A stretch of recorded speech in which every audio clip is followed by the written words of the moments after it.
gari yangu irejeshe huko. Irejeshe atakaivunja. Itoe huko ama ilete huko. Hailete. Kisusu. Kisusu mwanangu. Mwanangu waumwa. Babake mtoto yu waumwa na hali yazidi kuwa mbaya. Najua la hatua hilo. Fanya tumpeleke hospitali. Bora nilete ile ndege yangu. Mpira mmoja una upepo. Kati ya upepo. Maradhi haya si hospitali. Huyu mwanangu ashampiga ulimi. Washamuokota. Huyu mtoto tutoke twende kwa mganga.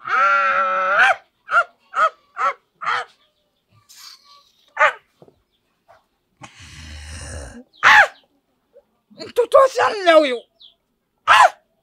Hapa malaki. Tena ni upande wa mame. Kumbe ndio ikawa hutaki kuja huku. Kushajua we. Mtoto mchanga huyu. Kaua kerani huyu. Babake Kisusu, sikubaliani nalo hili. Kumuona mwanangu hapa yuwafa mbele ya macho yangu na muangalia, haliwezekani hilo. Mkashindana na nganga hapa. Nachukua mwanangu ndani ya hospitali. Wanapeleka wapi? Njoo mwanangu. Oya mama.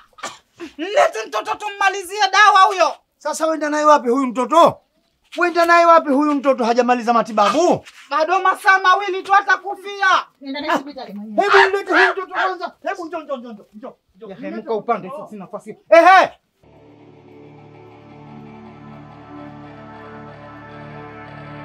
Mtoto ana malaria kali sana.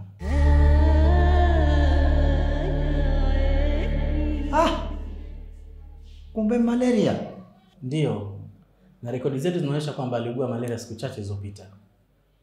Na kwa hivi alivyo ni wazi kwamba hamkumkamilishia dozi. Kwani daktari? Mimi nilipokushaona kashapata ubamba wa kunde, zile dawa nazitupa. Sasa mgonjwa wa malaria asipokamilishiwa na kumaliza dozi, malaria huja mara 2 zaidi ya mwanzo. Na husababisha malaria kuwa sugu. Na vile vile hupelekea madhara zaidi, kama vile figo kushindwa kufanya kazi kwa ghafla, mapafu kujaa maji, kifafa, na vile vile malaria husababisha mzunguko hafifu wa damu mwilini na mgonjwa kupoteza maisha. Ujumbe huu umeletwa kwenu na kitengo cha kumaliza malaria kwa msaada wa serikali ya Marekani.